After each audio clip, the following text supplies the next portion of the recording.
ما أنزلنا عليك القرآن لتشقى إلا تذكرة لمن يخشى. بسم الله الرحمن الرحيم. الحمد لله، الصلاة والسلام على رسول الله وعلى آله وصحبه ومواله. أما بعد، qanabitina azakumullah. Kita sekarang masuk pada pembahasan kedua, yaitu tentang adawatus syaitanil ins, permusuhan bangsa jin, yakni syaitan, terhadap Bani Adam. Ini perkara yang sangat masyhur, dimulai dari iblis la'anahullah, diteruskan oleh zurriyahnya, anak keturunannya dari kalangan syayatinul jin, setan-setan bangsa jin. Allah Subhanahu wa taala memberitakan dalam Al-Qur'an sumpah iblis la'anahullah di hadapan Allah Azza wa Jalla, yang menunjukkan permusuhan dia kepada Bani Adam, bersumpah untuk menyesatkan, menyimpangkan Bani Adam. Disebutkan di Al-A'raf ayat yang ke-16 dan 17.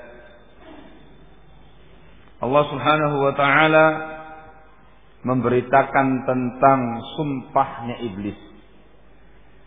Fabima aghwaytani la aq'udanna lahum siratakal mustaqim ثم لآتينهم من بين أيديهم ومن خلفهم وعن أيمانهم وعن شمائلهم ولا تجد أكثرهم شاكرين.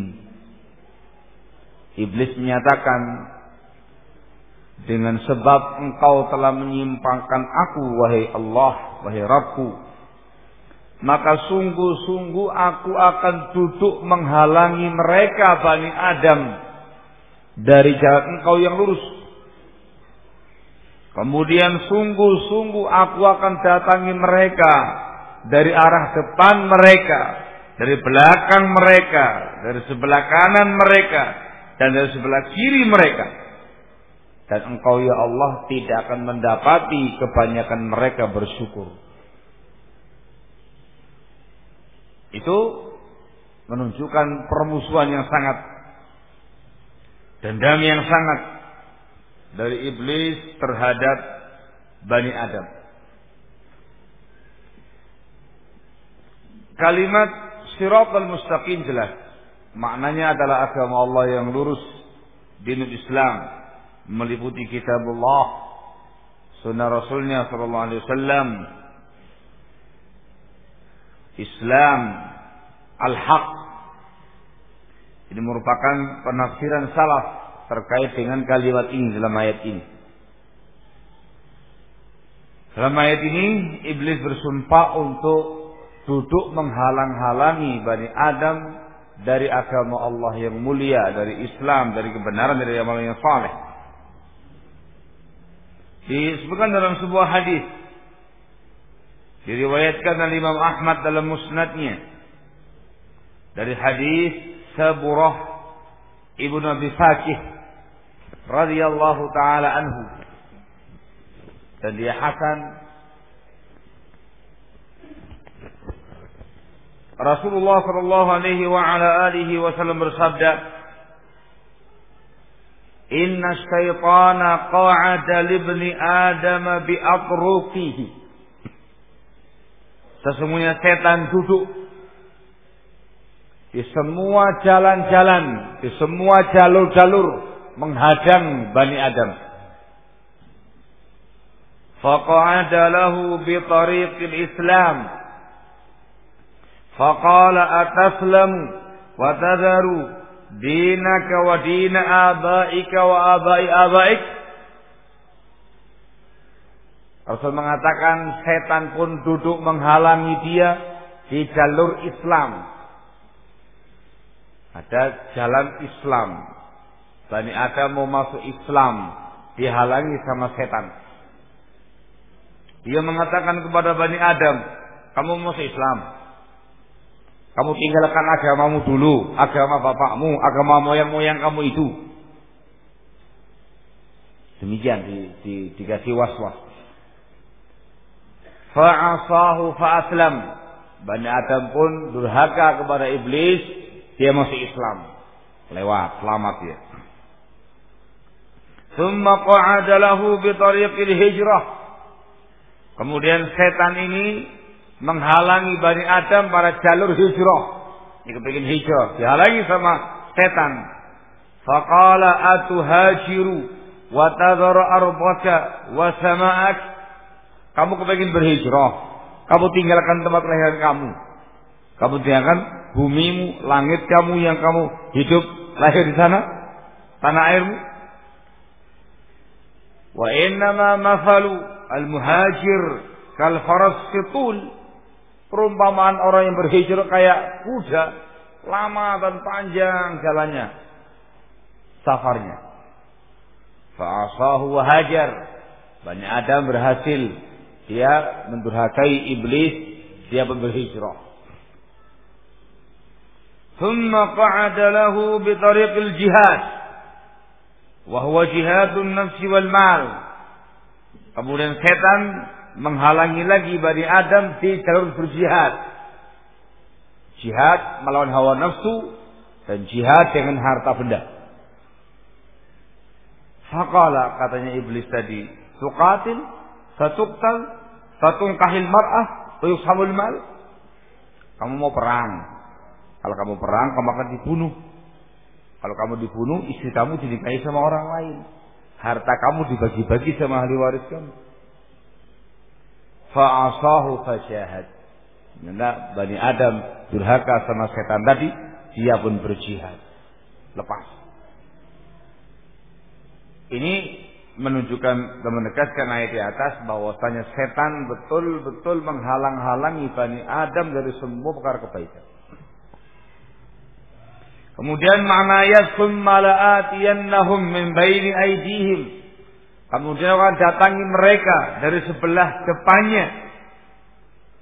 Katanya Ibnu Abbas dalam tafsirnya, yakni iblis membuat ragu-ragu kepada Bani Adam terkait dengan akhiratnya. Kata Al-Hasan Al-Basri, yakni didatangi dari arah akhirat. Dia bikin supaya Bani Adam mendustakan surga, mendustakan neraka, mendustakan hari kebangkitan, mendustakan hari kiamat. Dibikin ragu akan akhiratnya. Wa min khalfihim, dari belakang mereka. Kata Ibnu Abbas, maknanya ialah iblis membuat Bani Adam semakin cinta dunia, senang dengan perkara dunia. Kata Al-Hasan, yakni didatangi dari arah dunia mereka, dihias-hiasi dunia itu, dan dibikin Bani Adam suka, memiliki syahwat yang tinggi terkait dengan dunia. Akhiratnya tidak mempan, dunianya dibikin cinta dunia. Wa an aymanihim wa an syama'ilihim, dari kanan dan dari kiri. Kata Ibnu Abbas radhiyallahu taala anhuma, yakni iblis melemparkan syubhat, membuat Bani Adam tersamarkan akan agamanya. Katanya Al-Hasan, yakni dari jalur kebaikan, iblis akan membuat Bani Adam malas mengerjakan perkara kebaikan. Ini dari sebelah kanan. Dan dari sebelah kiri sayyiat, setan memerintahkan Bani Adam untuk mengerjakan perkara-perkara kejelekan, menghasut mereka mengerjakan perkara kejelekan, membuat mereka semangat mengerjakan perkara kebaikan. Dari semua arah, depan, belakang, kanan, kiri.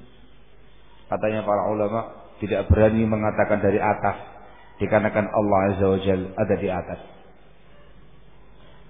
Sekali lagi ini menegaskan barakallahu fikum, setan atau iblis la'anahullah sudah menyatakan dan memukul genderang perang kepada Bani Adam, siap untuk menyimpangkan Bani Adam dari semua arah, siap untuk menghalangi Bani Adam dari kebaikan dari semua arah. Semua arah. Wallahul musta'an. Sekali lagi, ini permusuhan dia. Yang juga menunjukkan permusuhan Bani Adam. Hadis riwayat Muslim dari sahabat Jabir bin Abdullah radhiyallahu taala anhu, Rasulullah sallallahu alaihi wa ala alihi wasallam pernah bersabda, "Inna syaitana yahduru ahadakum inda kulli syai'in min sya'nih." Sesungguhnya setan akan menghadiri kalian dalam semua perkara-perkara kehidupan dia. Setan ini akan mendatangi kalian, hadir pada kalian dalam semua perkara-perkara kalian. Hatta yahburahu 'inda ta'amih, sampai setan pun hadir, datang ketika dia makan. Fa idza saqatat min ahadikumul luqmah falyumiq ma kana biha min adha thumma liya'kulha wa la yad'aha lisyaitan. Fa idza farigha falyal'aq asabi'ahu fa innahu la yadri fi ayyi ta'amihi takunul barakah. Maka Rasul memberikan bimbingannya. Karena setan juga hadir sampai dalam bab ketika dia makan, Rasul memberikan bimbingan. Kata Rasul SAW, apabila terjatuh satu suapan, terjatuh sesuatu dari makanan kalian, hendaklah dia ambil, dia singkirkan kotoran-kotoran yang ada pada makanan tadi, lalu dia makan kembali. Jangan dibiarkan untuk setan. Antum makan yang jatuh, ambil, yang kotor dibersihkan, makan lagi.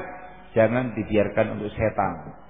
Dan ketika dia telah selesai makan, dia jilati jari jemarinya.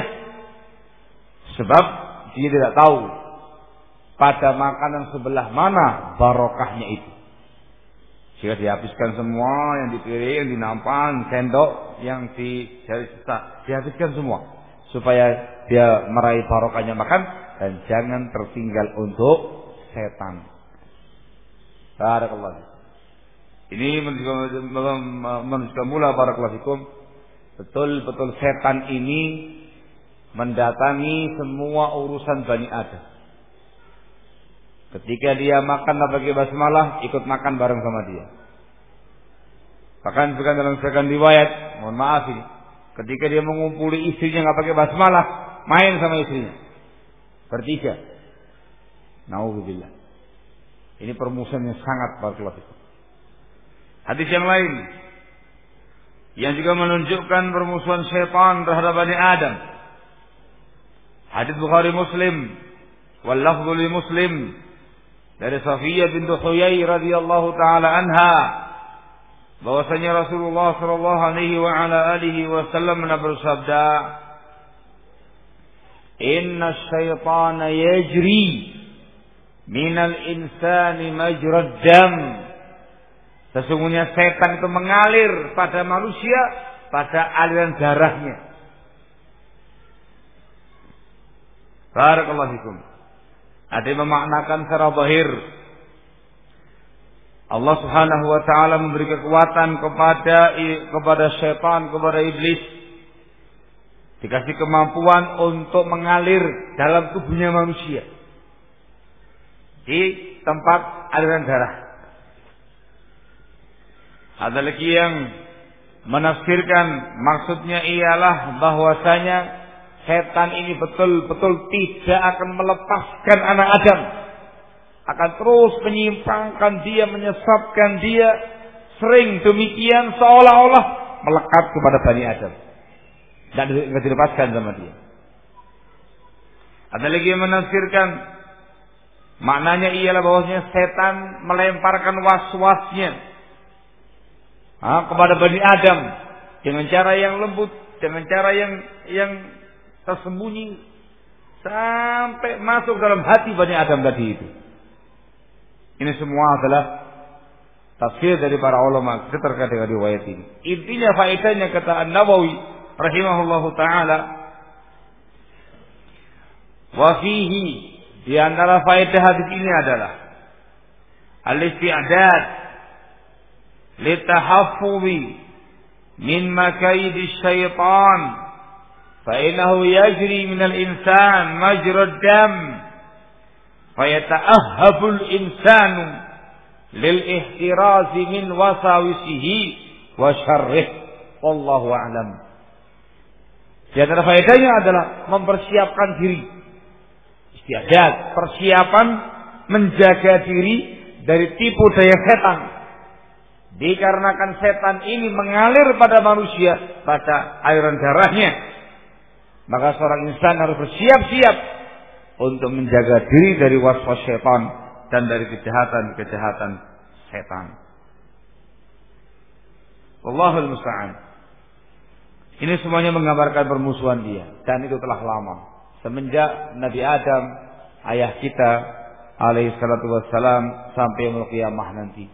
Maka Allah menegaskan dalam firman-Nya dalam surat Fatir ayat yang ke-6, Allah menegaskan dalam firman-Nya, "Innasyaitana lakum aduwwun fattakhidhuhu aduwwa." Sesungguhnya setan ini musuh kalian wahai Bani Adam, maka jadikan dia sebagai musuh kalian. Barakallahu fikum. Ikhwan fillah azakumullah. Permusuhan setan atau iblis kepada Bani Adam ini beragam. Dia tunjukkan dengan ragam permusuhan, ragam kebencian, dengan berbagai macam cara yang dia mampu. Dari mulai was-was sampai membunuh, sampai membakar, dan juga yang lain-lain yang dia mampu. Ada beberapa poin bentuk-bentuk permusuhan setan terhadap Bani Adam. Yang paling berbahaya ialah al-waswasah. Al-waswasah, memberikan was-was kepada Bani Adam. Memberikan was-was kepada Bani Adam. Al-waswasah. Ini tiupan-tiupan syaitan, was-was syaitan yang dimasukkan dalam hatinya Bani Adam. Nama ikhwan, mereka yang membuat was-was, alladzi waswisu fi sudurin nas minal jinnati wan nas. Dan ini sangat berbahaya. Syekhul Islam Ibnu Taimiyah rahimahullahu taala menggambarkan dalam bukunya disebutkan dalam Majmu'ul Fatawa, al-wiswas aslu kulli kufur wa fusuqin wa isyan fahuwa aslu syarri kullih. Yang namanya waswas itu asal muasal semua kekufuran, semua kefasikan, semua kemaksiatan. Maka waswas ini merupakan asal muasal semua kejelekan, semua kejahatan. Dari waswas, dibikin waswas sampai artinya menyimpang dan macam-macam. Was-was terkait dengan Allah Azza wa Jalla, ini paling parah, sampai ragu kepada Allah Azza wa Jalla. Was-was terkait dengan perkara akidah, sampai ragu tentang akidahnya. Was-was terkait dengan perkara ibadah, dari mulai taharahnya, wudunya, dan segala macamnya itu dikasih was-was sampai dia betul-betul ragu akan semua tadi itu. terkait dengan Allah, terkait dengan yaumul qiyamah, terkait dengan Rasulnya, terkait dengan perkara akidah, perkara ibadah, perkara hukum syariat, perkara taharah, perkara salat, perkara talak, macam-macam. Dari was-was. Al-Imam Ibnu Qayyim Al-Jauziyah rahimahullah termasuk ulama yang cukup panjang membahas panjang lebar terkait dengan makar satu ini. Lihat dalam kitab Ighathatul Lahafan min Makaidis Syaitan. Bab khusus bab waswas syaitan. Dirinci dalam semua bab agama. Mengerikan. Allahul musta'an. Waswas. Ya, ini maka pertama dari dia waswas alladzi yuwaswisu fi sudurin nas minal jinnati wan nas. Yang kedua, bentuk permusuhan syaitan yang kedua ialah al-mu'adzat bi anwa'in minal adza, menyakiti Bani Adam. Ya, menyakiti Bani Adam dengan segala bentuk gangguan-gangguan. Sakiti, diganggu, dianiaya dengan berbagai macam cara. Di antaranya adalah yang pertama, ini tadi kita perpanjang ya Pak. Yang pertama adalah dengan dia menjelma menjadi makhluk lain. Menjelma dalam bentuk manusia, menjelma dalam bentuk hewan-hewan, menjelma dalam bentuk burung-burung, menjelma dalam bentuk ular, kalajengking dan juga yang lain-lainnya. Menjelma menjadi makhluk yang menyeramkan. Ini semua dalam rangka untuk mengganggu dan menyakiti Bani Adam. Disebutkan dalam Sahih Muslim dari sahabat yang mulia Abu Sa'id Al-Khudri radhiyallahu taala anhu, kisah seorang pemuda Ansor.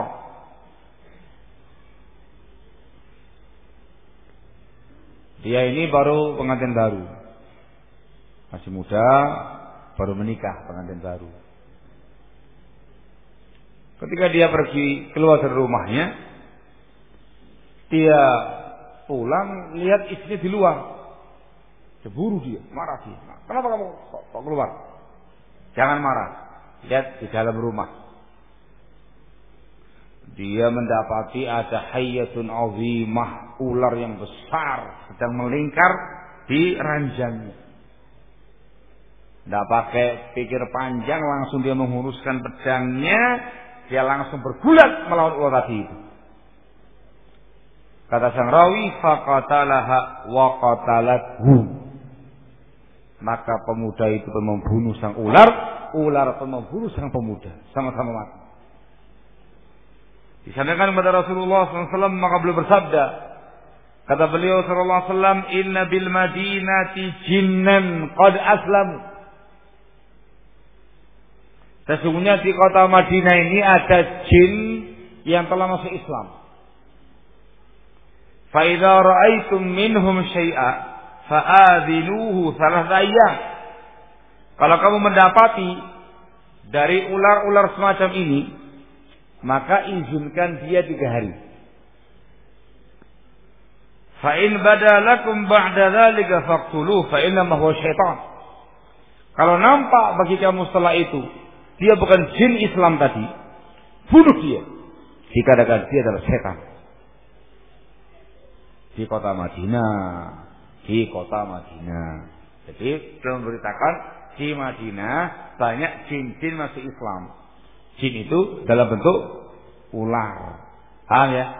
Nah, kalau di rumah kamu mendapat ular besar seperti itu, izinkan 3 hari.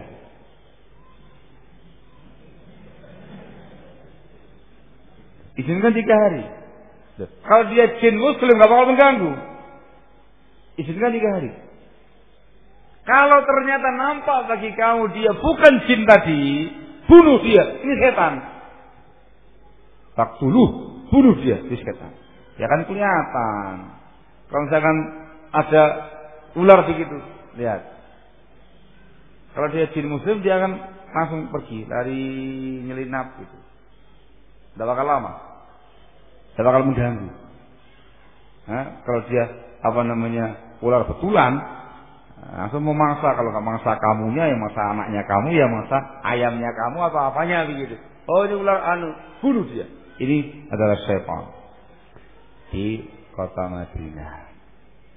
Di kota Madinah.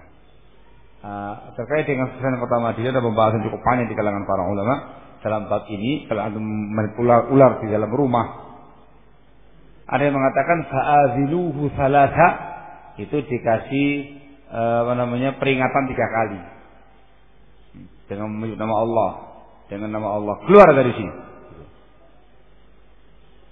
Nah keluar dia. Yang kedua kali lagi dengan nama Allah, keluar dari sini. Kalau dia keluar, khalas, memang sini. Sampai 3 kali kamu mengatakan demi Allah, kau dari sini, tetap aja bunuh dia. Dia adalah ular biasa. Intinya adalah sampai membunuh sang pemuda tadi, dikarenakan dia adalah dia adalah syaitan. Dipahami sama ya? Apalagi zaman sekarang ini nakut-nakuti Bani Adam dengan bentuk gendruwo, dalam bentuk vampir, dalam bentuk sendal bolong dan segala macamnya. Itu membuat menyesatkan Bani Adam. Barakallahu. Yang kedua, dalam bentuk darbun nas.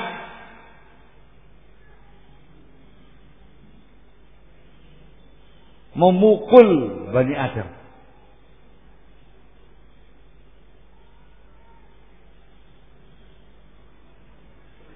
As-Suyuti rahimahullahu ta'ala dalam Luqatul Mirjan fi Ahkamil Jan, ini bukunya As-Suyuti tentang terkait dengan masalah jin, mengisahkan sebuah kejadian.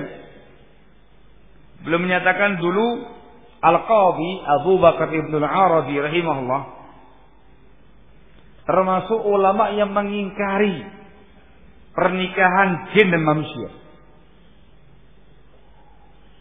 Beliau mengatakan al-jinnu ruhun latif wal insu jismun kathif la yastami'an. Jin itu roh yang lembut, manusia badan yang kelihatan gede sekarang kayak gini, nggak mungkin berkumpul. Kemudian ada orang yang mengaku menikah dengan wanita bangsa jin.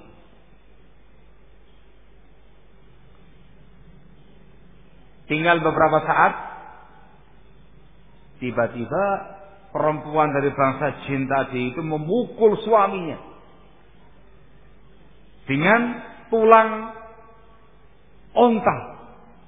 Gede ya di dalam onta ya. Dengan tulang onta dipukul sampai luka di kepalanya. Dia menunjukkan kepada saya, kepada kami, bekas luka-luka ada di wajahnya. Di wajahnya, dan larilah jin tersebut. Ini juga diantara alasan para ulama melarang menikah dengan bangsa jin. Itu makarnya dia, permusuhan dia, ada kesempatan untuk membunuh suaminya. Nah, dipukul pakai tulang onta pak. Kalau tulangnya yang dari sebelah sininya, pukulkan ke atas lumayan itu. Nah, bisa melukai wajah, melukai kepala itu. Ini kisah jika disebutkan oleh Zahabi dalam Al-Mizan dari jalur Abul Fath Al-Ya'muri dari Ibn Daqiq Al-Eid dari gurunya Abu Muhammad Ibnu Abdus Salam As-Sulami wa dzakara al-qissah. Ini yang terdahulu. Yang ketiga, permusuhan yang ketiga atau bentuk menyakiti badan yang ketiga ialah ikhtifaful ins. Apa ya kan? Menyandera. Menyandera manusia tadi. Ambil sama bangsa jin, disandera di alam jin. Khatful insan atau ikhtifaful insan. Ada sebuah kisah. Kisahnya Indal Baihaqi juga disebutkan oleh Ibn Abi Dunya, diriwayatkan oleh Ibn Abi Dunya, juga dibawakan sama Asy-Syibli dalam bukunya Ahkamul Birjan. Ibnu Qudamah Al-Maqdisi rahimahullahu taala dalam Al-Mughni menyatakan qala Imam Ahmad rahimahullah yurwa an Umar min salahati aujuh wa lam yu'raf min as-sahabati lahu mukhalif. Ini kisah diriwayatkan dari sahabat Umar dari 3 jalur, tidak dikenal dari kalangan para sahabat yang menyelisihinya. Bahkan disahihkan oleh Syekh Al-Albani dalam bukunya Al-Irwa, nomor hadis 1709. Kisah kejadian di zaman Umar bin Khattab radhiyallahu taala anhu wa arba. Kisahnya adalah ada seorang laki-laki keluar untuk sholat Isya. Tiba-tiba dia raib. Hilang. Dicari gak ada bekas. Hilang pokoknya. Maka istrinya pun kemudian melaporkan kepada Khalifah Umar bin Khattab radhiyallahu taala anhu wa arba, menceritakan itu kejadian. Umar pun bertanya kepada kaum perempuan tadi, apakah betul kisahnya perempuan tadi? Fasaddaquha, dibenarkan oleh kaumnya. Betul, suaminya keluar untuk sholat Isya tiba-tiba raib. Maka sahabat Umar pun memerintahkan itu wanita untuk menunggu selama 4 tahun. Namanya masa-masa penantian, pencarian jejak 4 tahun. Namanya muddatul intizar lil mafqud, masa penantian untuk orang yang hilang. Ini kebijakan penguasa.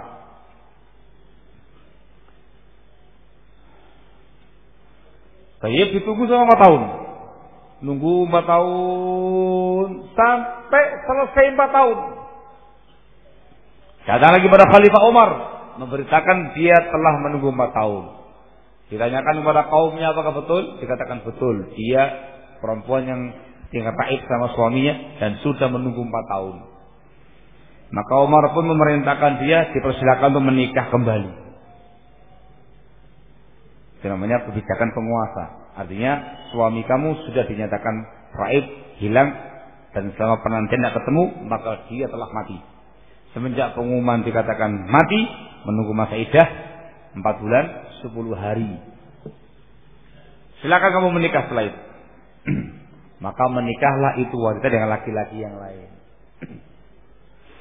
Tidak lama setelah itu, laki-laki yang pertama datang, muncul. Langsung dia menuju ke rumahnya. Kaget tuh.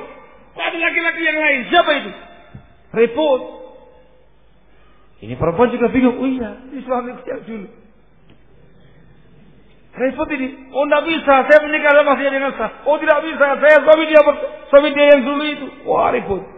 Disampaikanlah kepada sahabat Umar bin Khattab radhiyallahu taala anhu wa arba. Barakallahu fikum. Kata sahabat Umar, lah kamu pergi meninggalkan istri kamu di jarak waktu begitu lama, tahunan seperti itu. Nggak ada yang tahu kalau kamu masih hidup. Dia mengatakan, saya punya uzur. Apa uzur kamu?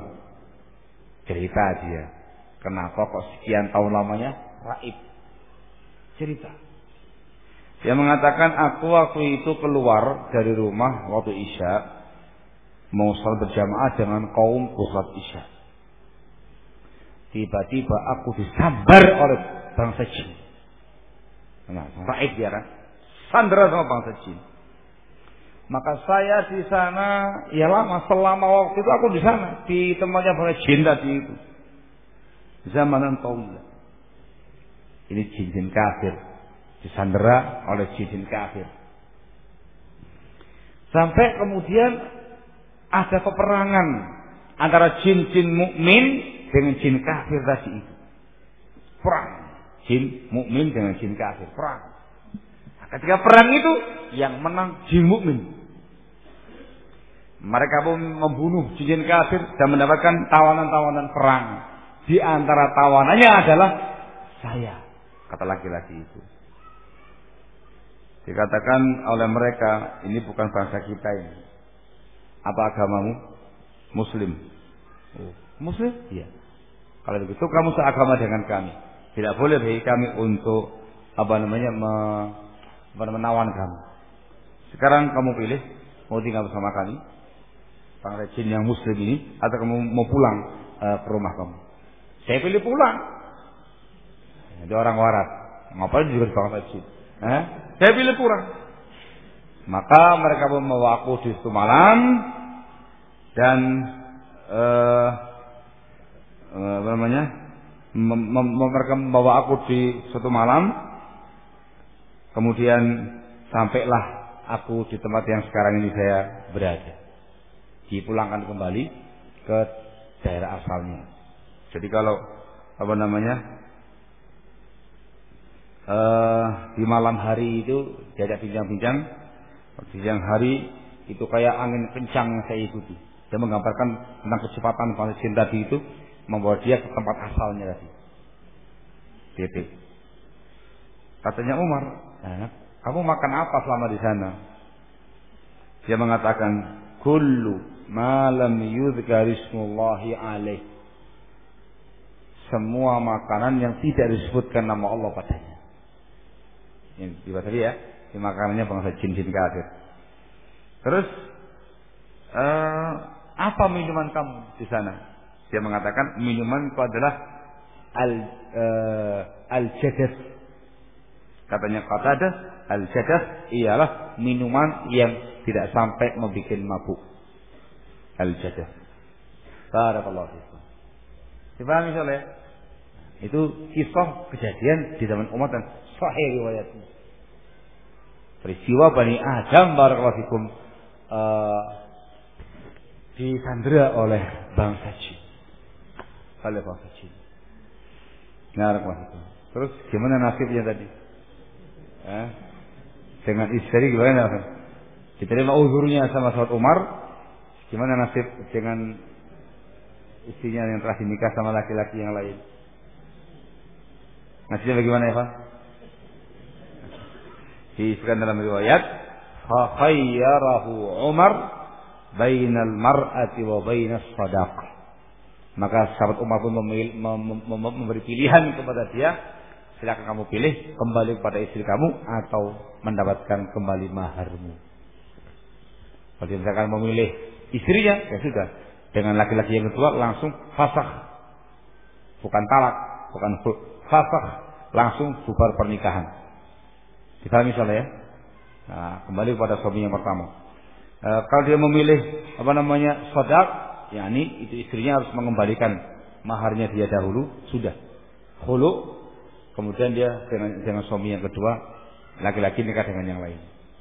Disuruh memilih para wanita. Intinya adalah disandera. Dan terjadi itu. Syekh Muqbil bin Hadi rahimahullah tanya, apakah bisa bangsa jin menyandera bangsa manusia? Dia mengatakan, na'am, bisa. Terjadi di zaman Umar dan di zaman selain Umar.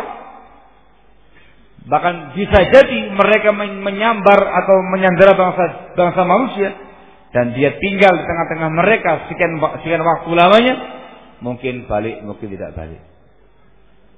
Mungkin ya. Allahul musta'an.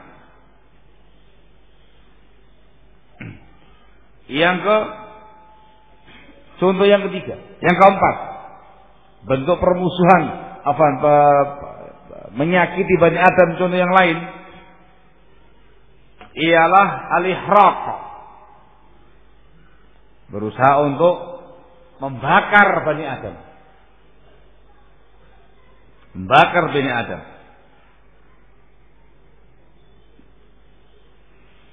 Al-Imam Muslim rahimahullah meriwayatkan dari sahabat yang mulia Abu Darda radhiyallahu taala anhu wa ardhah,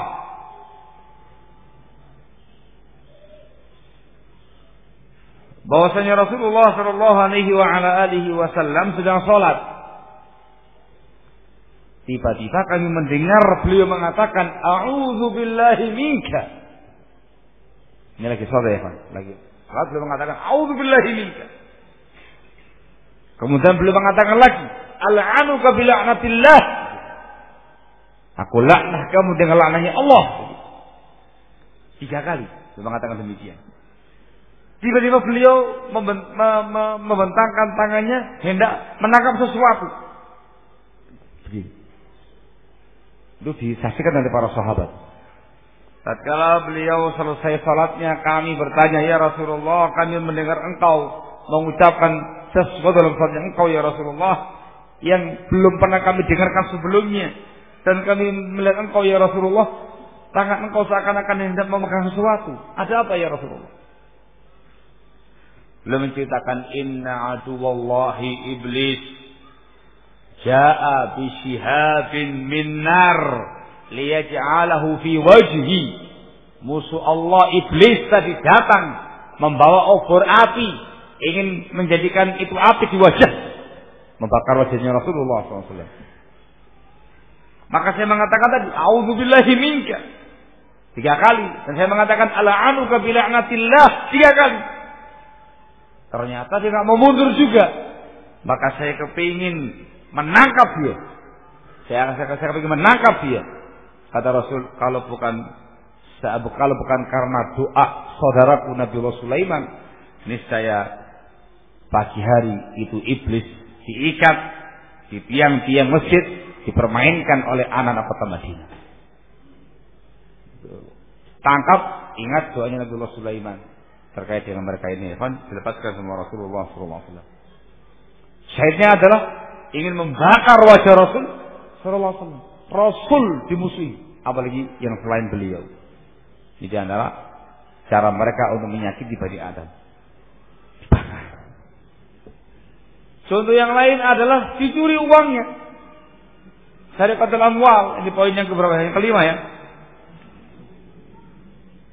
Dicuri harta benda Bani Adam itu. Ini jin namanya apa Irfan? Di kita Irfan.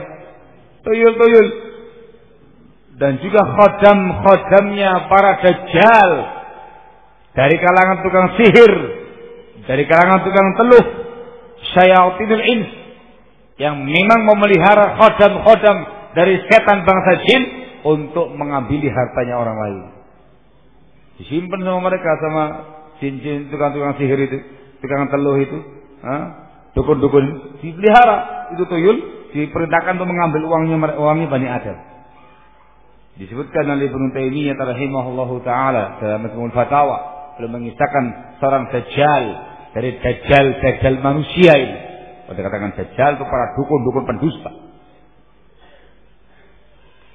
Beliau mengatakan terkait dengan seseorang tadi itu, kana ahyanan ta'tihil jin bidarahim wa ta'am tasriquhu minan nas. Sering sekali ini dukun dajjal satu ini didatangi oleh jin, dikasih uang dirham, dikasih makanan segala macamnya. Itu dari hasil mencuri hartanya orang lain. Siapa yang mencuri? Bukan dukunnya tapi jinnya mencuri dia.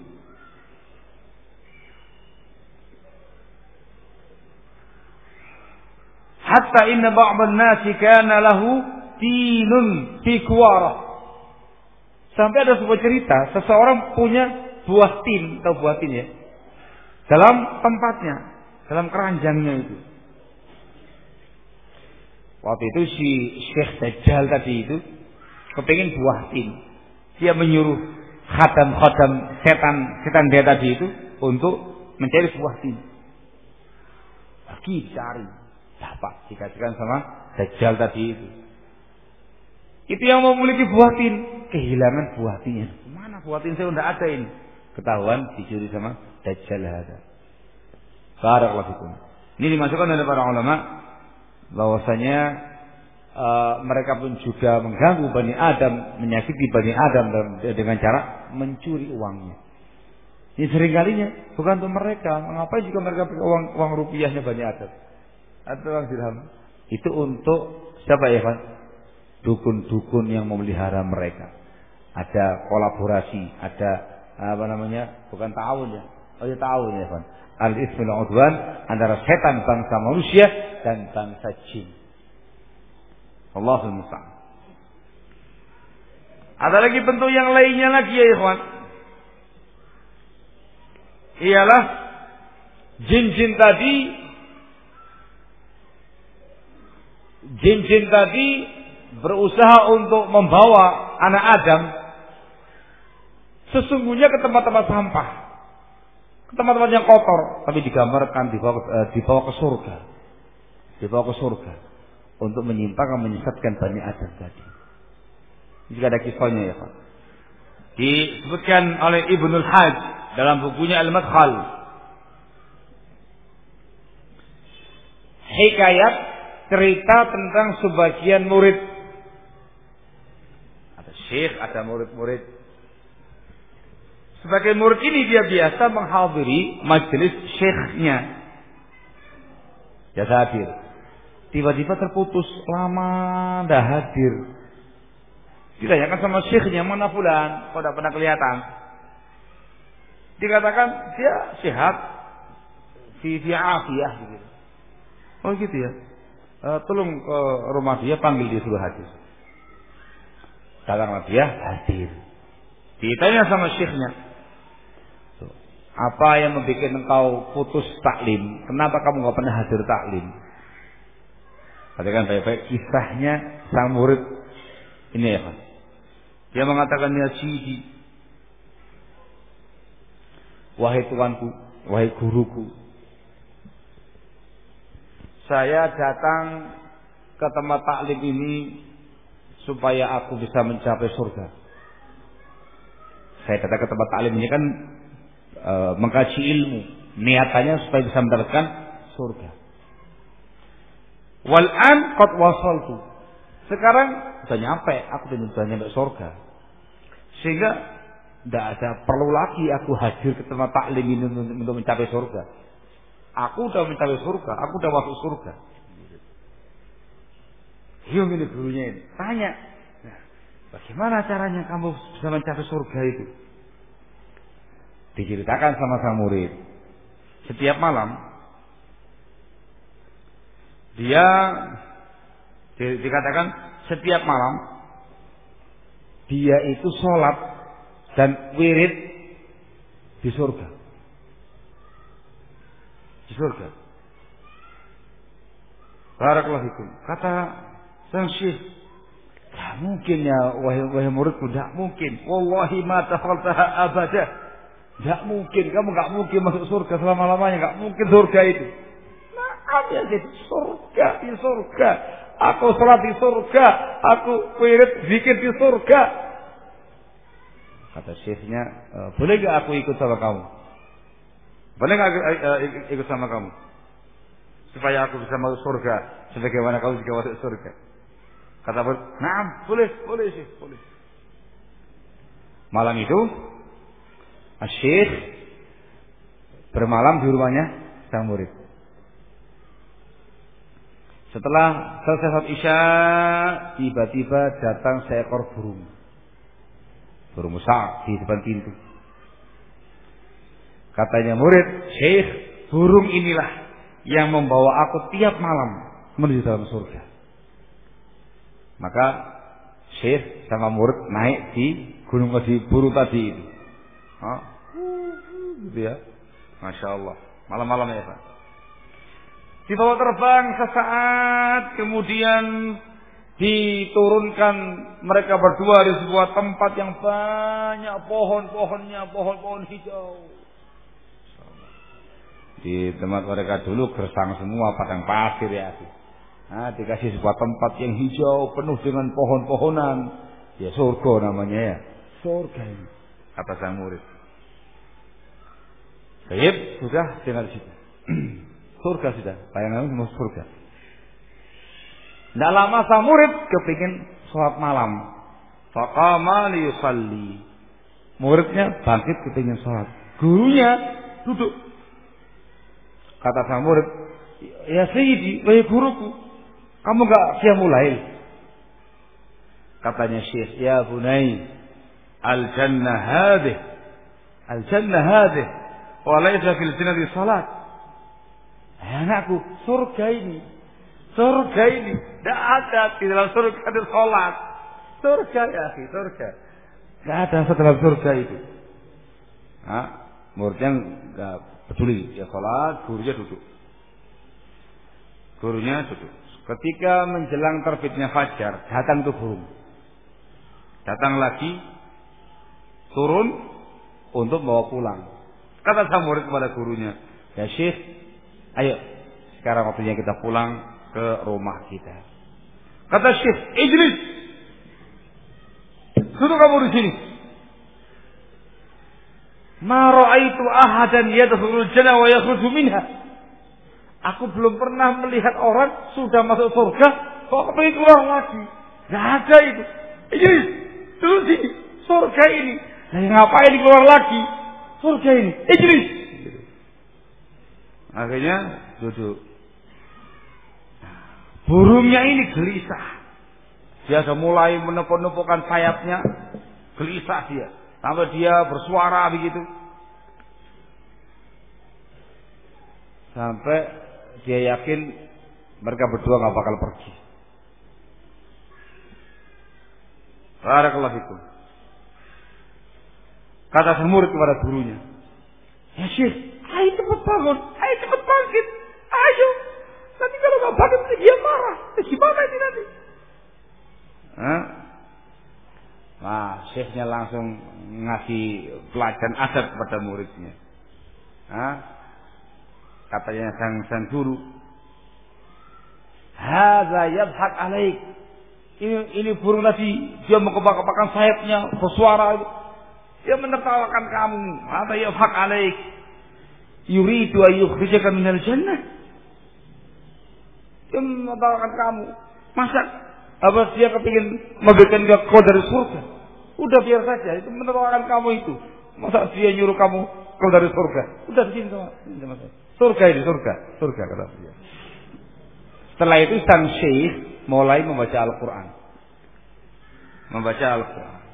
Nah, dibacakan Al-Quran. Baca Al-Quran. Tidak lama hilang burung tadi itu. Hilang burungnya. Maka mereka berdua di situ sampai fajar, sampai terang. Benderang kondisinya itu. Fa idza huma ala mazbalatin wal azirah wan najasat. Ternyata tiba-tiba mereka sudah tempat sampah, tempat najis, tempat yang kotor begitu. Syekh langsung menampar muridnya. Gitu. Ditampar sama gurunya tadi. Hadhihi yal jannah, ini yang namanya surga. Allati awsalha syaitan, awsaltaha syaitanu ilaiha. Ini yang namanya surga. Yang kamu diajak setan ke sana. Tampar sama gurunya. Kum fahdur ma ikhwanik. Ya Allah bangkit. Talim lagi sama teman-teman kamu. Diajari sama dia. Masya Allah. Nah ini kalau kemudian terjadi pada seorang bisa termakan ya akhi. Tidak mau taklim, tidak mau ibadah, nggak mau ngapa-ngapain, kenapa? Di surga. Ini bisa kafir itu, meninggalkan semua bimbingan syariat. Ini semua termasuk makar-makar syaitan, termasuk permusuhan syaitan kepada Bani Adam. Membunuh pun juga bisa. Di antara tindakan syaitan yang menyakiti Bani Adam ialah dia meraksuk ke dalam tubuhnya Bani Adam. Namanya surah. Paham ya? Mereka meraksuk masuk ke dalam tubuhnya Bani Adam. Kerasukan jin. Bani Adam kemasukan jin. Ini merupakan akidah Ahlussunnah wal Jamaah. Mereka meyakini bahwasanya bangsa jin atau syaitan itu bisa masuk ke dalam badan Bani Adam. Nama ya, Pak. Ini banyak adillahnya, banyak hujah-hujah para ulama tentang masalah itu. Terkait dengan masalah pemakan harta riba disebut dalam Al-Quran, alladzina ya'kuluna riba la yaqumuna illa kama yaqumu alladhi yatakhabbathu asy-syaitanu minal mas. Orang-orang yang semasa di dunia ini memakan harta riba, mereka nanti di yaumul qiyamah tidaklah bangkit kecuali seperti bangkitnya orang yang kerasukan jin.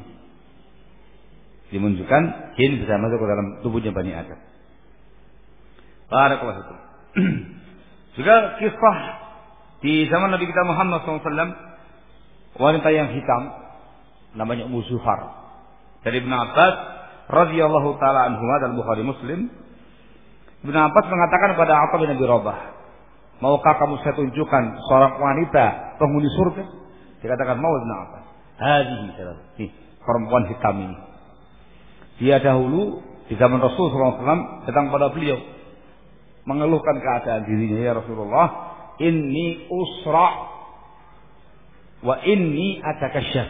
Ya Rasulullah, aku kena gangguan jin.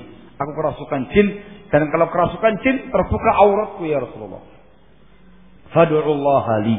Doakan untukku kepada Allah.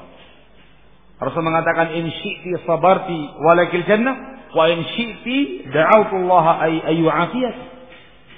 Kalau kamu mau kamu sabar.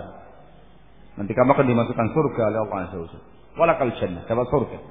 Atau kalau kamu mau, saya doakan supaya kamu sembuh. Dia mengatakan asbir. Saya sabar ya Rasulullah. Dia mengatakan lagi inni atakasyaf. Namun ya Rasul, aku kalau kena gangguan jin, aku terbuka auratnya. Doakan kepada Allah supaya jangan sampai aku terbuka auratnya. Beliau mendoakan kepada Allah untuk dia supaya jangan terbuka aurat yang ketika kerasukan jin. Kata-kata ini usra tegas menunjukkan bahwasanya jin bisa masuk ke dalam tubuhnya manusia. Ini namanya Zuhar. Ini namanya sura'ul jin. Barakallahu fikum. Allahul musta'an. Dan masih banyak lagi yang lain. Barakallahu fikum. Ibnu Taimiyah rahimahullahu taala menjelaskan di dalam Majmu'ul Fatawa, wa laisa fi a'immatil muslimin man yunkiru duhulal jin fi badanil masru' wa ghairihi. Tidak ada seorang imam pun dari imam-imam kaum muslimin yang mengingkari masuknya jin ke dalam badannya orang yang kesurupan. Tidak ada yang mengingkari. Wa man ankara dzalik wadda'a anna asy-syar'a yukadzibu dzalik faqad kadzaba 'ala asy-syar' wa laysa fil adillati syar'iyyah ma yanfi dzalik. Dan barang siapa yang mengingkari kejadian itu dan dia mengaku syariat telah mendustakannya, maka sungguh dia sendiri yang berdusta atas nama syariat, dan tidak ada pada dalil syar'i yang menafikan ini semuanya. yakni tidak ada seorang imam pun yang mengingkari. Semuanya sepakat mungkin terjadi jin masuk dalam tubuhnya manusia sehingga dia kesurupan. Yang mengingkarinya adalah sekelompok Mu'tazilah, kayak Abu Ali Al-Jubai, Ar-Razi dan juga yang lainnya. Mereka mengingkari peristiwa yang seperti ini. Dan sebagian dokter-dokter yang terkena pemahaman filsafat, pemahaman Mu'tazilah, mengingkari peristiwa seperti ini. Maka yang dianggap bukan mereka, yang dianggap adalah hujjah syar'iyyah dan ijma'nya para ulama. Al-muhim intinya adalah barakallahu fikum, di antara gangguan jin kepada Bani Adam ialah masuk ke dalam tubuhnya jin. Paham ya? Ke dalam tubuhnya jin. Dimasuki barakallahu fikum. Baik. Dijelaskan oleh Ibnu Taimiyah rahimahullahu taala, ada beberapa alasan kenapa jin itu masuk ke dalam badannya manusia. Yang pertama adalah al-adawah.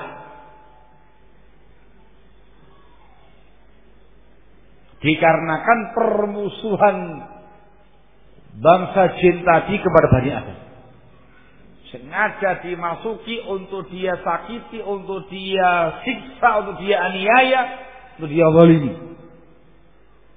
Ada adawah. Ada lagi sebab yang kedua.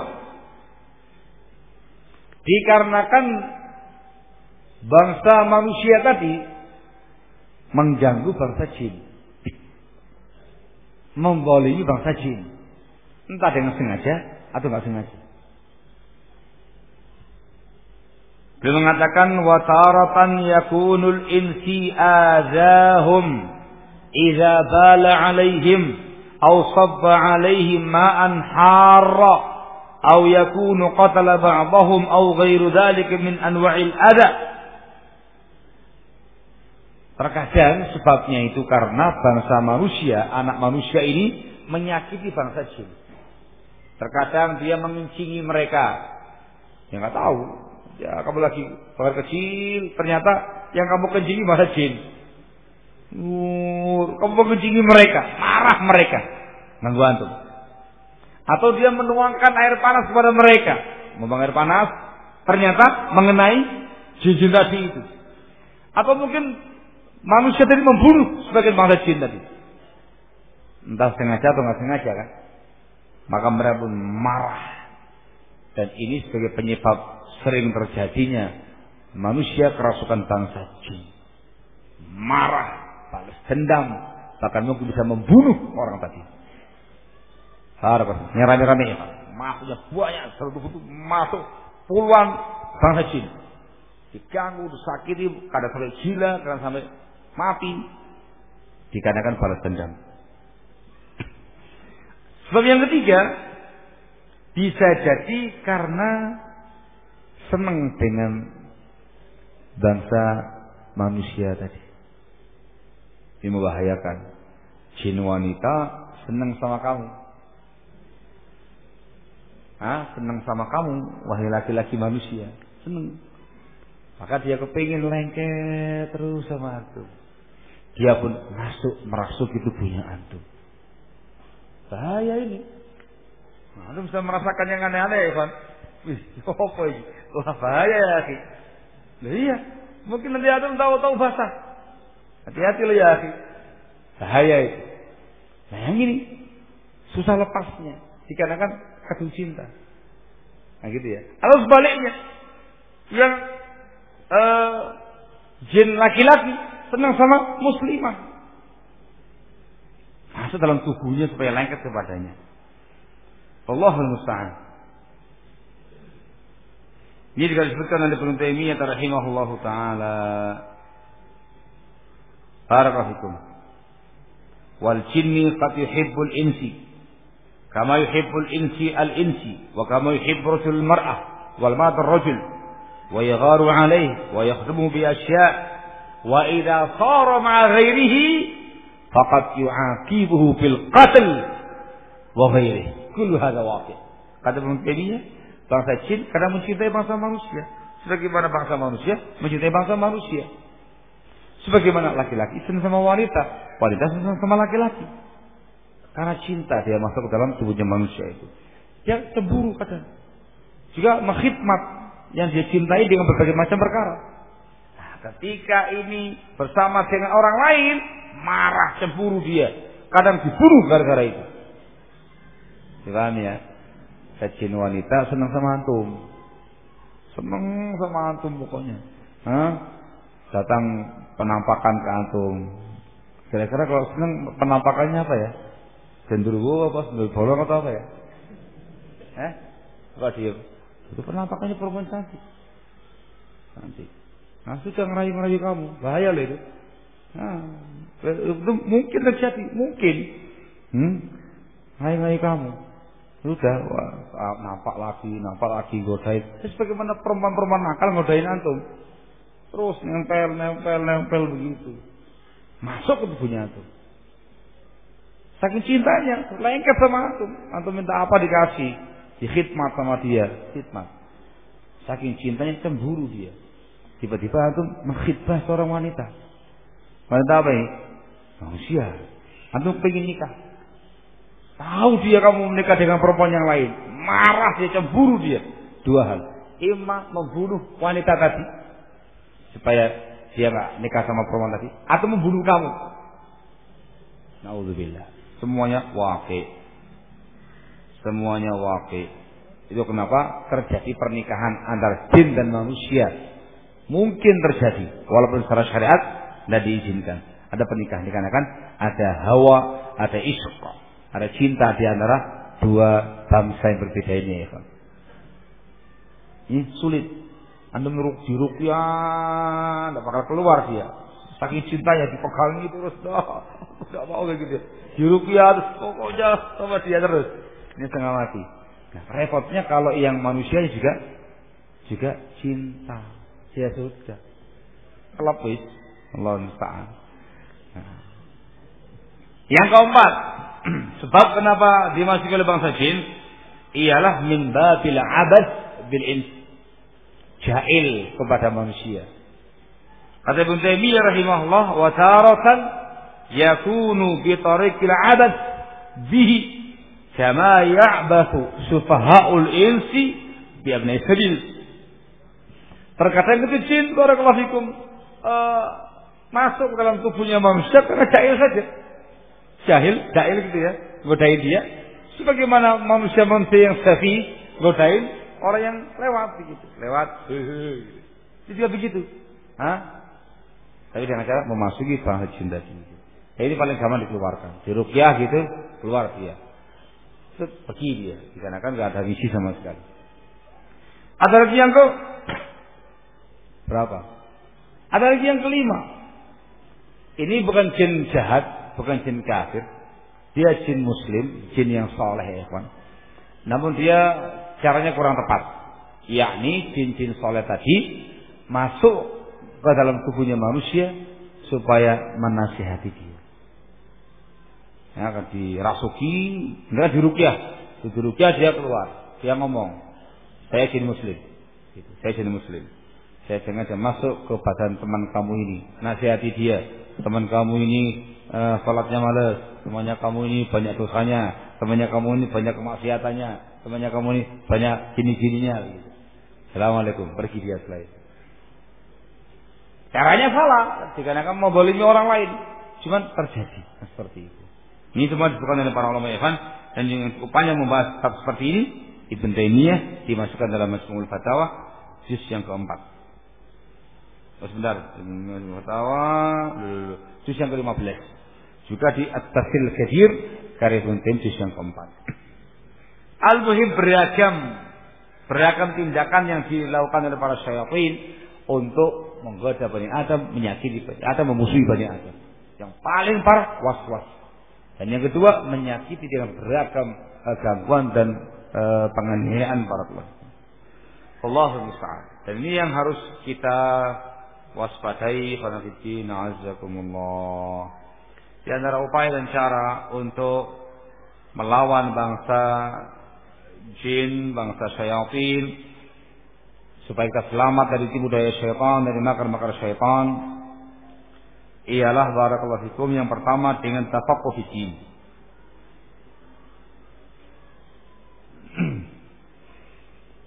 Dengan mempelajari agama Allah. Belajar agama.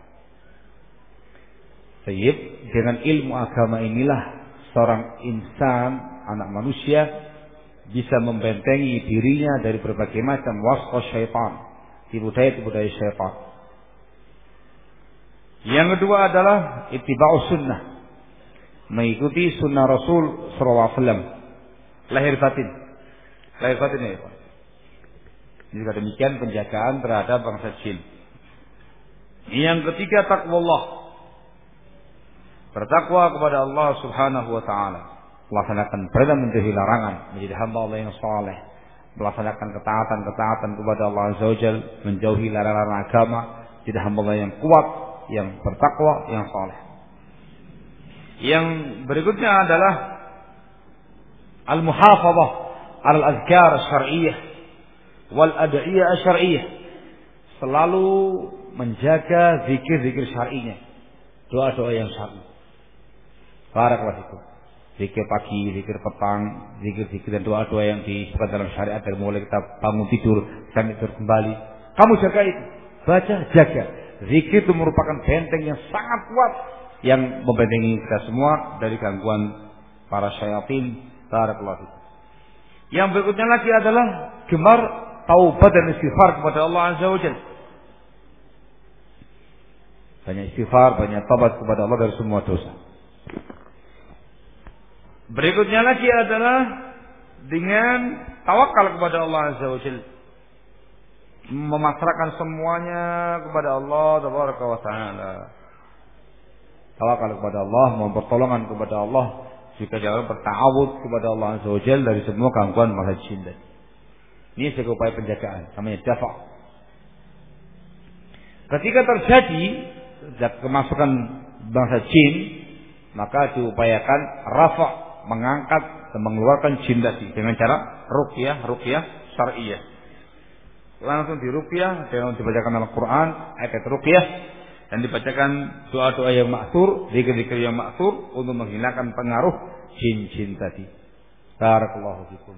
Ini secara global yang disebutkan oleh para ulama terkait dengan masalah ini. Allahul musta'an.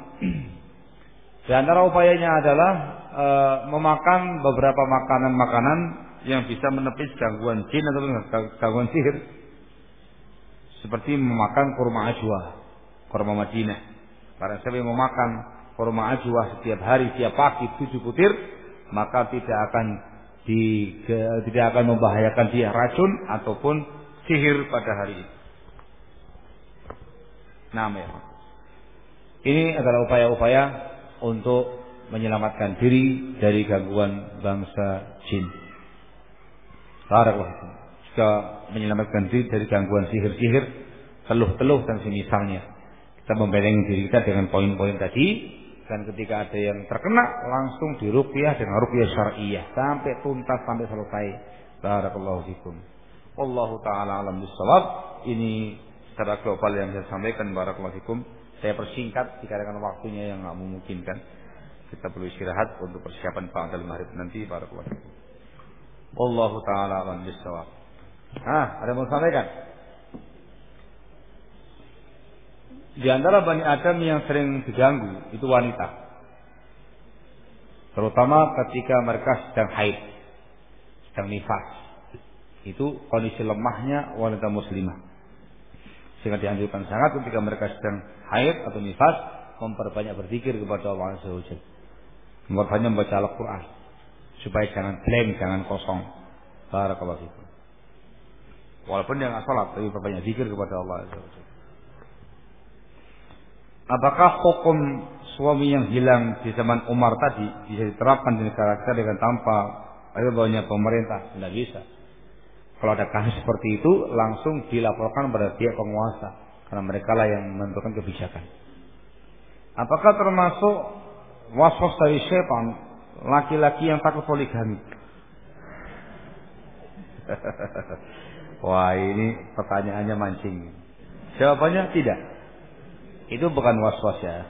Itu perhitungan matang. Iya, permasalahannya nggak semata-mata cari akhwat kopi itu nikah selesai.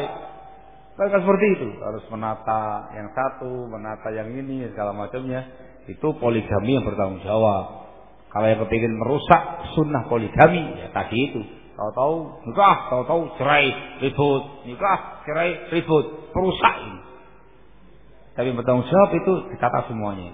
Kata yang bagus, yang usahakan yang ininya, zen bagus. Maju lagi yang kedua, tanggung jawab yang penuh. Maju lagi yang ketiga, maju lagi yang keempat. Sehingga ada 4 bahtera itu semuanya adalah indah. Nah, kalau demikian itu namanya bukan was-was, itu perlu perhitungan, tidak ngawur ya. Dan itu yang diharapkan para wasit. Jangan merusak poligami dengan semata-mata semangat. Tapi hendaklah antum barakallahu memperindah sunnah poligami dengan tanggung jawab. Difahami soalnya ya? Nah, ini kalau bisa itu poligami tapi indah gitu loh. Itu yang diharapkan. Tidak asal poligami toh. Bagaimana dengan qarinnya manusia? Apakah termasuk musuh? Nah iya.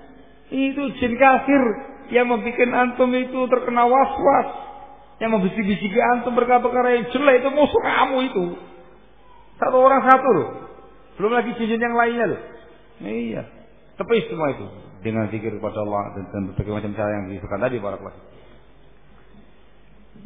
Allahul musta'an. Dan itu biasanya menyesuaikan dengan kondisi dan kadar iman dan takwa seseorang. Semakin luas ilmunya, semakin tinggi takwa dan kesalehan dia, itu semakin kuat jin qorinya itu. Barakallahu fikum. Orangnya gitu ya dikasih jin qorinya ecek-ecek ya. Itu dia semakin tinggi ilmunya, semakin tinggi takwanya, dikasih lebih berat lagi yang menggoda. Allahul musta'an.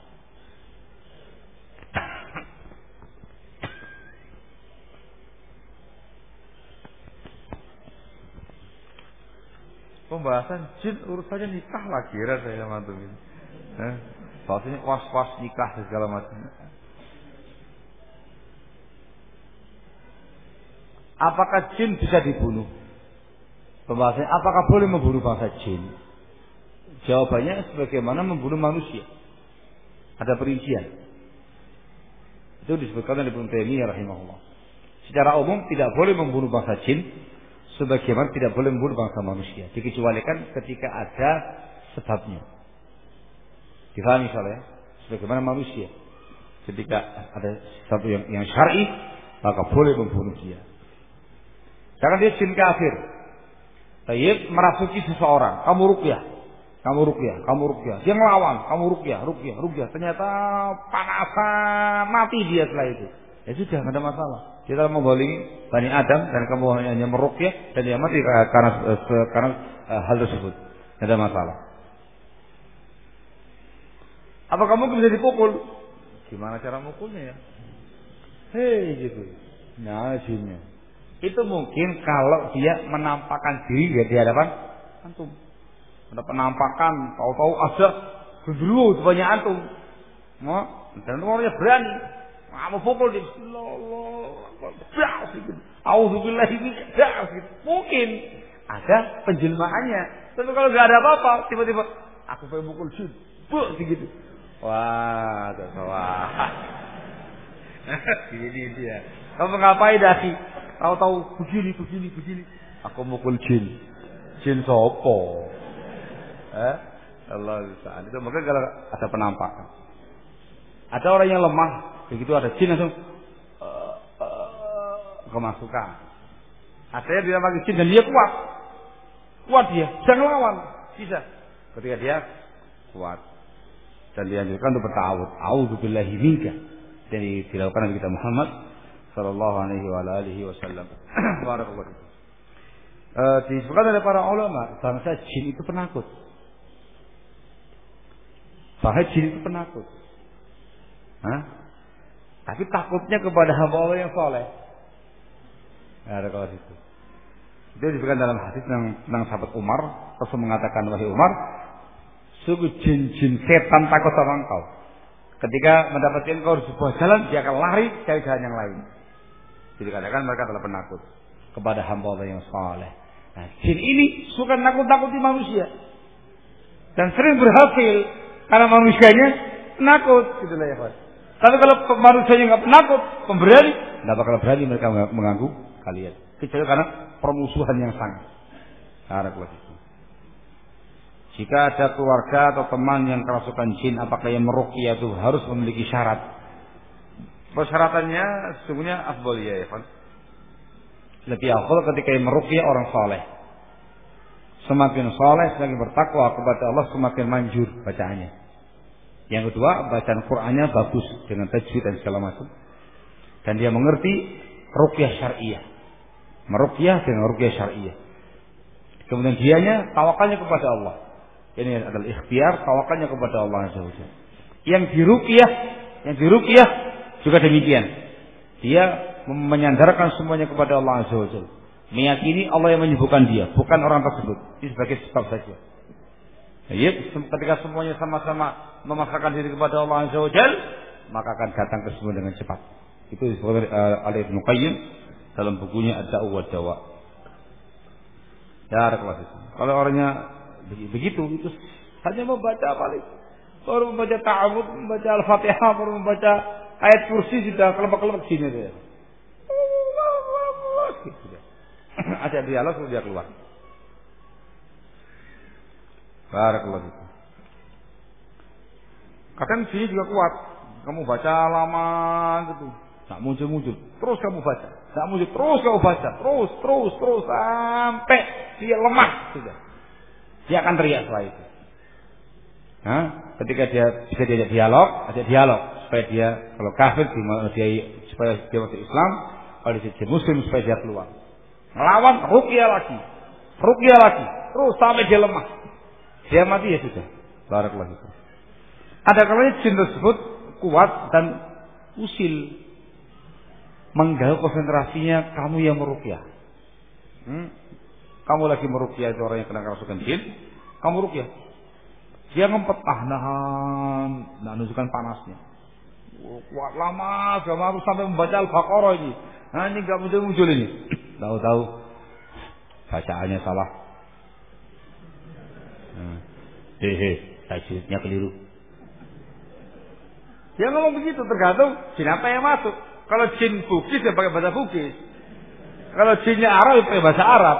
Jin Sunda pakai bahasa Sunda, tergantung bagaimana keadaannya masing-masing. Paham ya? Loh, kok pakai bahasa Arab? Nah, ini jin Arab ini. Nah, terus dia lagi pakai bahasa Arab. Yang demikian itu jangan kufri. Terus baca, terus sampai dia lemah. Baru kemudian antum dialog sama dia. Barakallahu fikum. Allahul musta'an wa la haula wa la quwwata illa billah.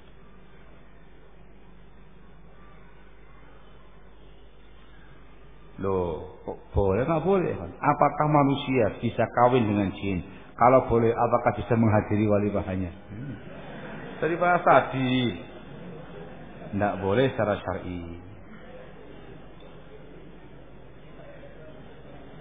Sampai sejauh mana takutnya kita kepada iblis, jin dan setan? Bukankah takut kita hanya kepada Allah? Nah, harus kepada Allah Azza wa Jalla semata. Tidak boleh takut kepada bangsa jin atau pada setannya. Jadi tidak boleh takut. Kalau takutnya kamu kepada mereka dengan keyakinan mereka mendatangkan kemanfaatan, bisa kemadaratan dan segala macam, jadi syirik ya. Sebuah kesyirikan, bisa syirik akbar, bisa syirik asghar. Jangan takut sama dia sih. Selagi engkau beriman, bertakwa, beramal saleh, berzikir, jangan takut sama dia. Ketika kamu ditampaki, langsung tahu. Auzubillahi. Lari dia. Enggak lari, sudah. Pukul dia. Geluh sama dia. Nah, pukul dia. Rasul sempat mencekik jin tadi. Cekik sama Rasul.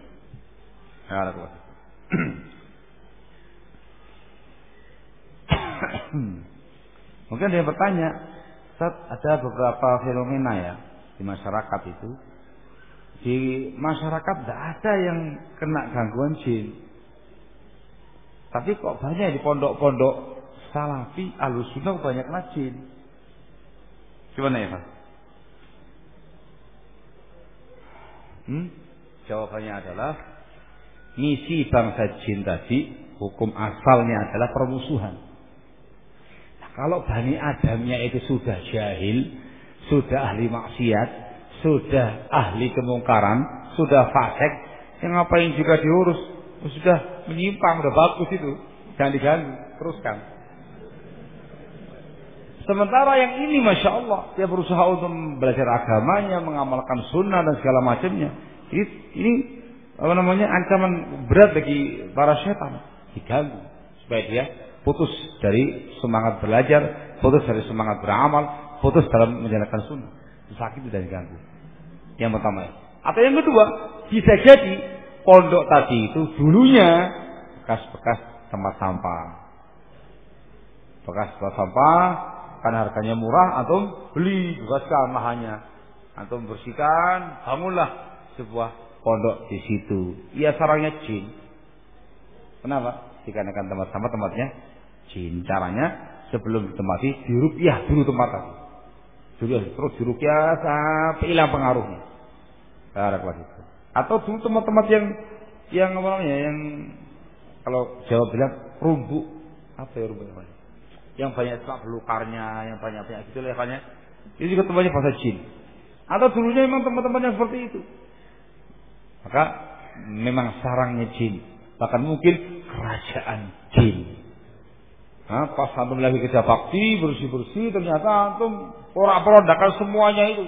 Antum sih bayangannya mau mengambil sampah-sampah yang ada, mengambil rumput-rumput yang ada. Tapi bagi mereka itu memporak-porandakan singgasana mereka. Oh, marah mereka, perang lawan antum. Nah, begitu antum membangun, jadi kemasukan semua. Itu mungkin terjadi. Wallahul musta'an.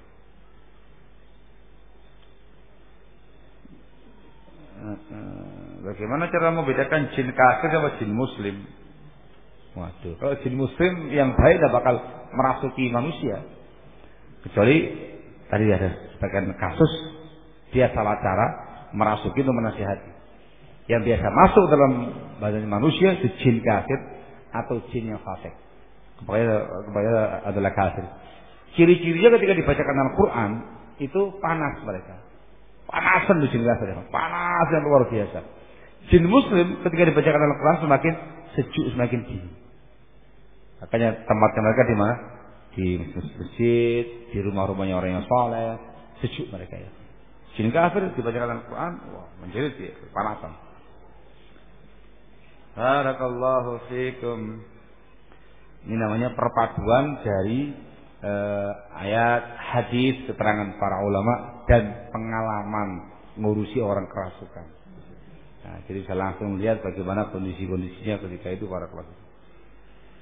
Ya nggak sengaja sih, nggak sengaja. Dulu tahun 90-an ketika di Yogyakarta dulu itu, di tempatnya siapa? Mantan itu. Di tahun pertama, tahun kedua ya Pak. Itu Masya Allah itu sekian lamanya kita berjuang melawan jin. Jadi ada satu orang ini memang dulunya pelihara jin, kenal dakwah, ngaji, ngamuk jinnya itu. Ya, terus taruh intensif, macam-macam, ada jin harimau Sumatera. Iya betul, setuju, harimau Sumatera. Ternyata dia dari sana. Dia biasa ke alam jin untuk menghadiri padepokan harimau Sumatera itu ya. Jin harimau. Kadang-kadang muncul jin dari Sunda. Tahu-tahu jin perempuan Sunda begitu. Gini gitu. Diruqyah malu. Allah lupa. Anaknya dulu yang kena diruqyah panasan, di dialog masuk Islam ya Pak. Tinggal di masjid kita waktu itu. Di masjid gitu. Ibunya nyari. Diruqyah langsung. Udah diruqyah panasan, disuruh masuk Islam. Mau masuk Islam. Dia katakan anakmu tuh. Namanya si Entong. Itu ya lama lah kita pernah menjalaninya Pak Wafikum, sekian cukup lama sehingga langsung melihat bagaimana praktek di lapangan disertai dengan keterangan dan bimbingan para ulama Pak Wafikum. Di pondok saya pribadi juga beberapa kali perang melawan bangsa jin. Perang ya, ketika kan ya harus perang itu pada yang putri di Banat atau di saja. Di yang putri itu perang itu. Yang kena sudah. Ini hampir tiap hari itu meruqyah, sampai dikerahkan semuanya sampai hilang. Karena kan ternyata ya tadi itu bangunnya bekas sampah tadi itu, bekas soberan dan segala macamnya ya sarangnya sih. Sampai sekarang sudah mulai hilang. Di Gedung Putra juga ada nggak kemarin? Sedikit ya, sedikit. Yang banyak putri yang banyak dikejar ya Pak. Ala kulli hal hakala, dan banyak doa kepada Allah Azza wa Jalla semoga dikasih perlindungan dari gangguan-gangguan bangsa jin. Saya cukup sekian, semoga manfaat. Naktafi lahuna subhanaka wa bihamdika asyhadu an la ilaha illa anta astaghfiruka wa atubu ilaik. Tafaddalu hafizakumullah taala.